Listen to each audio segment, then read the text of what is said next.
The planet Virellia was bathed in the light of two dying suns, one red, one gold. The combination cast the surface in a haunting glow, beautiful to look at, deadly to live beneath. For centuries, the Virellians, a species once feared across the galaxy, had been banished there. They were called the Bloodborn, a vampiric race that fed not just on blood, but on the life energy within it. Once they'd been conquerors. Now they were prisoners. Lieutenant Marcus Hale had been sent there on what everyone called a mercy mission. A ship had gone down, an old transport carrying supplies to an abandoned research station in Virellia's northern region. His job was simple: recover the black box, confirm the fate of the missing crew, and leave. But as his shuttle entered the thin atmosphere, the red sun flared violently, sending a magnetic storm that slammed into the hull. His system screamed warnings. He cursed, tried to stabilize, but gravity took hold. The world rose to meet him.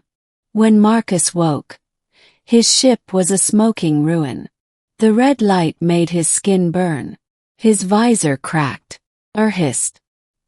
His wrist console blinked a single word. Crash survived. Signal lost. He was alone, or so he thought.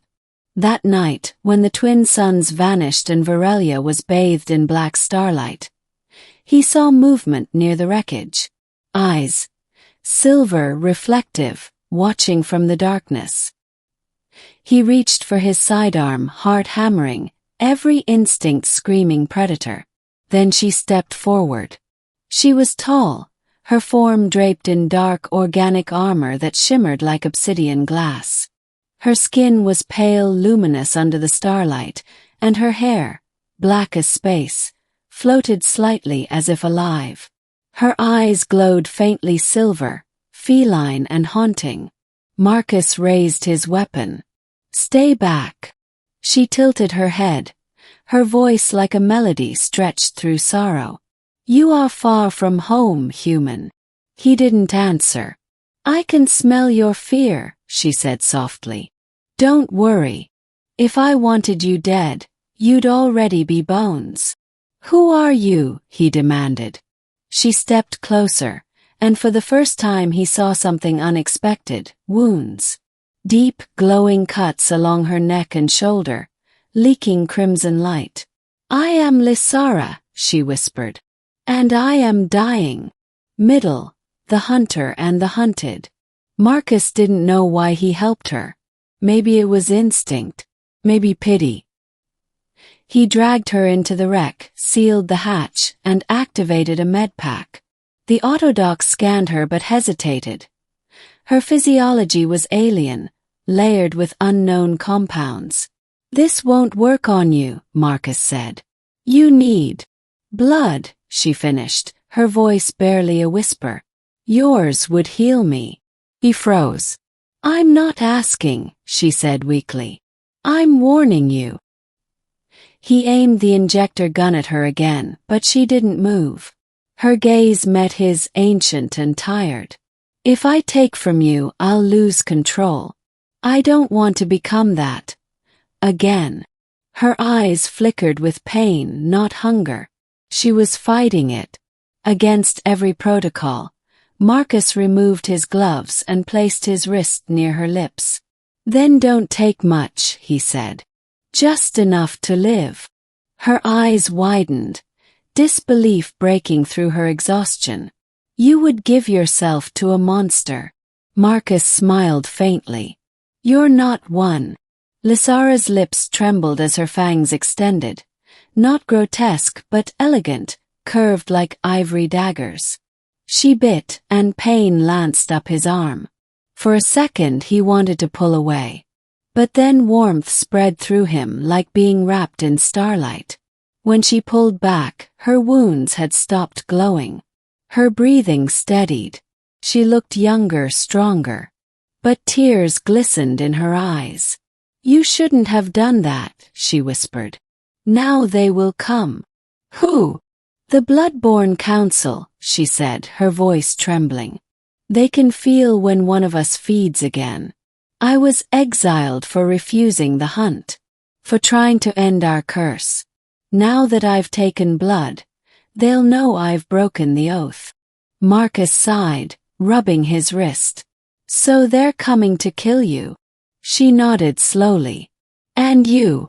The connection. Over the next 2 nights, Marcus worked on repairing his comms while Lysara watched the horizon. They spoke little at first, but isolation has a way of breaking silence. Why were you exiled? He asked once. She smiled faintly. Because I learned to love those I was meant to feed upon. I lived among humans for a time long ago, before your kind even reached the stars. I learned you are not prey. You feel, you dream, you hope. Changed me. The council saw that as weakness. Marcus chuckled. Then I guess I'd be weak too. You are brave, she said softly. That is different. That night, when the red moon rose, Lysara stood outside the wreckage, her face turned to the sky. Marcus joined her. The stars shimmered through the thin atmosphere like fractured glass. I sometimes wish I could be human, she said quietly. To live one life and let it end in peace.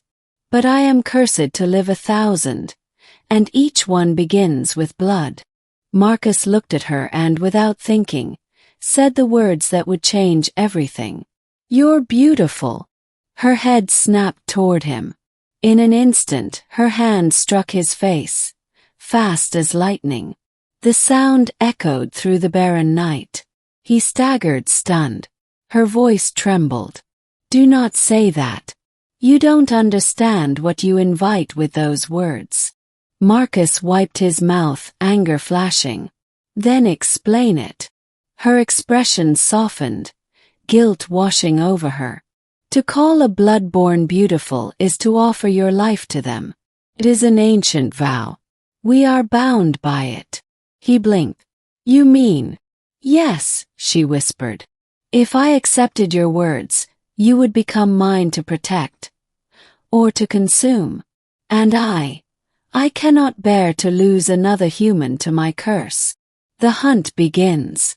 The next morning the sky split open. 4 figures descended from orbit, tall, armored beings with wings made of black plasma.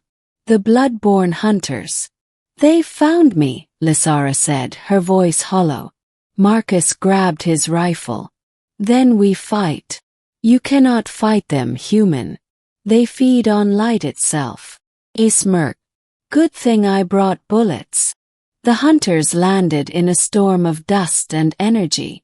Their leader, a towering male with glowing veins, spoke in a language that rolled like thunder. Lysara of the fallen moon, you have broken your oath. The human blood sings in you. Lysara stepped forward. Then take me. Leave him. But the hunter's gaze shifted to Marcus. No, he shares your blood now. His life is ours too. Marcus raised his weapon and fired. The bullets hit the leader's chest, sparking against his armor. The alien laughed, a deep, hollow sound. Defiant prey. Then the world exploded in light. Lysara moved faster than sight, intercepting the hunter's strike, her claws slicing through energy. The fight was chaos, shadows and lightning colliding. Marcus fired, reloaded, dove behind debris.